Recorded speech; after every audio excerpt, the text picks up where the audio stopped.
Thank you, Massimo, for having invited me for such an inspiring conference, linking climate change with human rights, people, basically people who are affected by others' decision, the 1% who is trying to take over the 99%, what Vandana Shiva defined the global south. So if the global south is the perspective we try to look from our cities, our universities, my speech will address one of the potential target where people are affected by climate change, that is affected by the 1% business as usual, namely Nepal. I would like to share with you the experience we had since 2015 at University of Padova, where we started, I made some, anyway, I made some, where we started in 2015, the International Winter School Microfinance in Action, where students from University of Padova are going to meet students from local universities, namely Apex College in Kathmandu. And following that interaction, they then move in the countryside to meet people.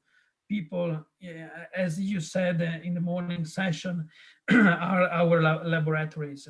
The society is out from universities. And as a human rights defender, as a scientist in social sciences, we have to move with people and their environment. So I'm going to tell you some ideas, some insights from that region related to climate change. As you know, the Himalayan Hindu Kush region is affected by not only climate change, but before climate change, that region was experiencing, generally speaking, natural disasters or natural climate-related issues in making harder the living standards of people. And from that perspective, climate change just exacerbated what was at the end a hard place to live. Basically, climate change is affecting that people more than others because of the limited access to global markets. So the source of income, the diversification of the source of income of that people is lower compared to other regions, where at the end the globalization of the economy diversified the source of income of people, and the physical isolation due to the mountain areas and the infrastructure that are poor. When I used to interact with my students in Nepal, I always say that in Nepal there are not roads at all, only tracks, not roads, because the lack of infrastructure. So yes, so in that area, it is the perfect place where climate change could beat harder than other places. And climate change is affecting people all around the world differently. So even climate change is a global phenomenon. The climate justice or the climate resilience is a regional, even very specific in regards of the area that is affected. If we look at Nepal, the northern part of Nepal, so the mountain area, is experiencing the two main phenomena are in the northwest, a drought, so a very low rain. So the food security is affected because of the source of food in that area. While in the south of Nepal, bordering with India, they are experiencing flood because of monsoon are stronger than usual because of the energy accumulated in the atmosphere driven by the heating. That is to say, even a very small country like Nepal, the opposite effects, namely flooding in the south and drought in the north, are dividing the result of the climate change.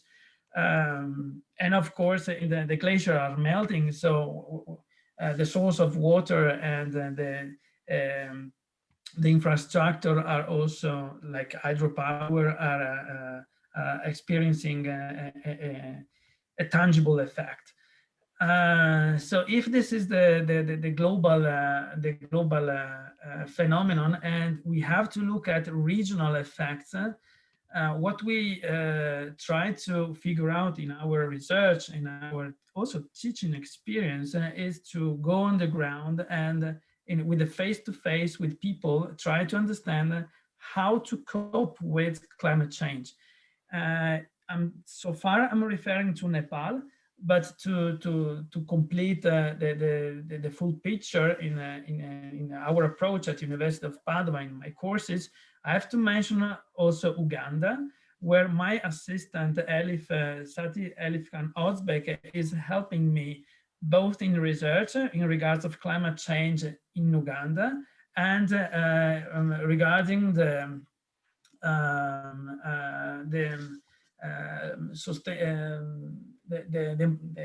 running of international cooperation to give an alternative options to local people to cope with climate change. So far, we are talking about Nepal. That is to say, we have to look at regional and local situation.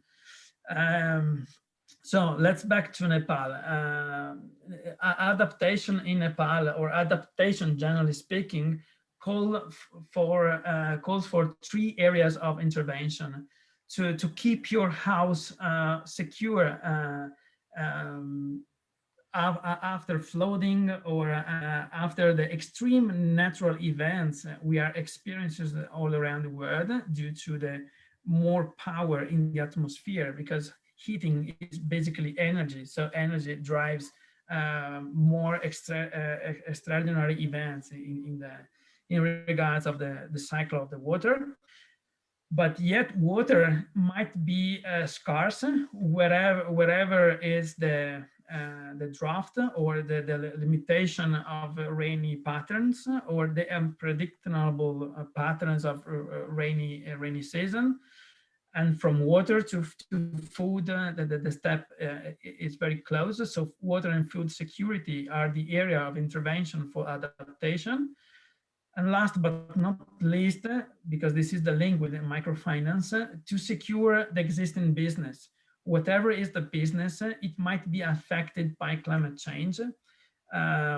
With no business, the source of income would disappear. So the basic living standard, the basic human rights might be affected because of the bankruptcy or the shutdown of the business because of the effects of climate change. So here comes microfinance, because microfinance could channel capital, so money, to people in order to buy the asset, the equipment, the machinery, whatever it is needed to cope with climate change.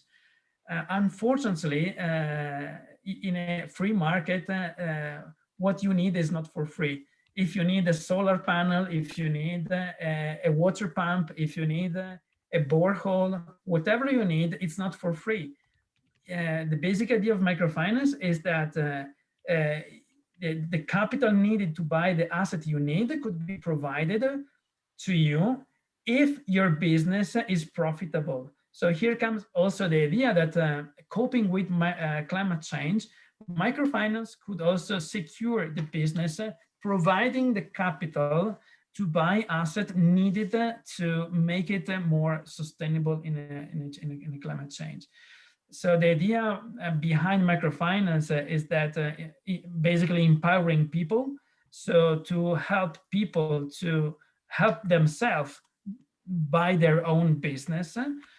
It's not only the provision of credit, it's also the provision of services, might be educational services or capacity building activities. What we had in Nepal is a review of what are doing microfinance institutions in Nepal. This research is based on 10 years ago, more or less, in 2010. And the result was that, and I'm going to conclude, microfinance institutions are not yet ready to adapt the provision of credit, so their product, in a climate-proof climate-proof product. So to change the business as usual, I'm referring to microfinance, in order to help more people to cope with the climate change. To be more specific, this is the last slide. What is needed is a change looking from the perspective of microfinance institutions to change their business as usual. First is to move from a short term to a long term.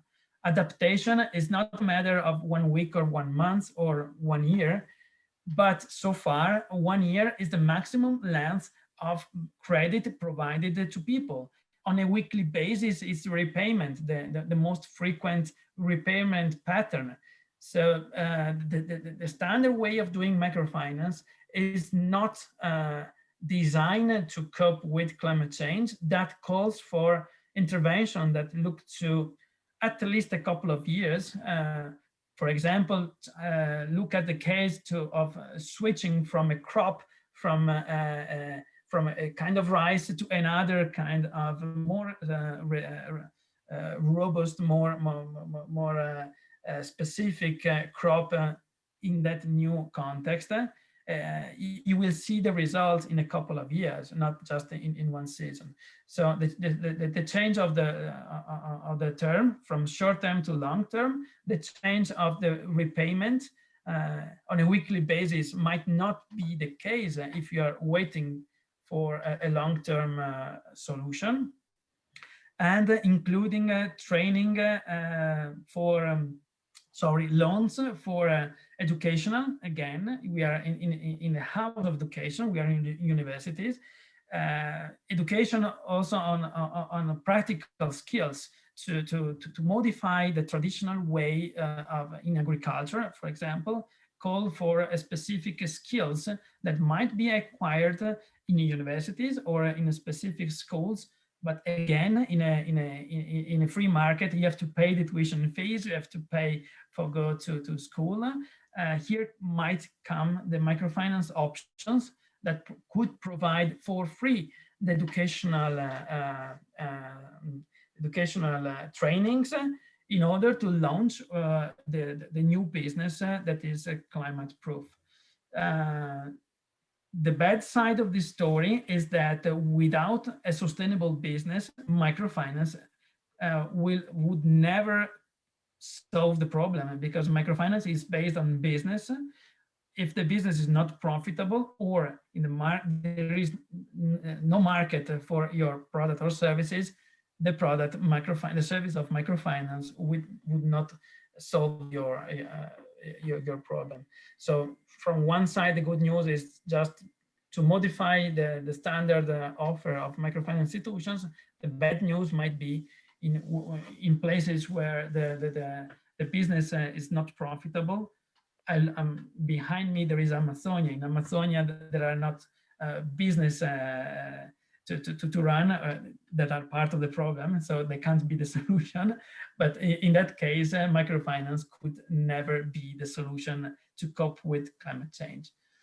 Okay, that's my insights for you, and thank you all for having listened to me.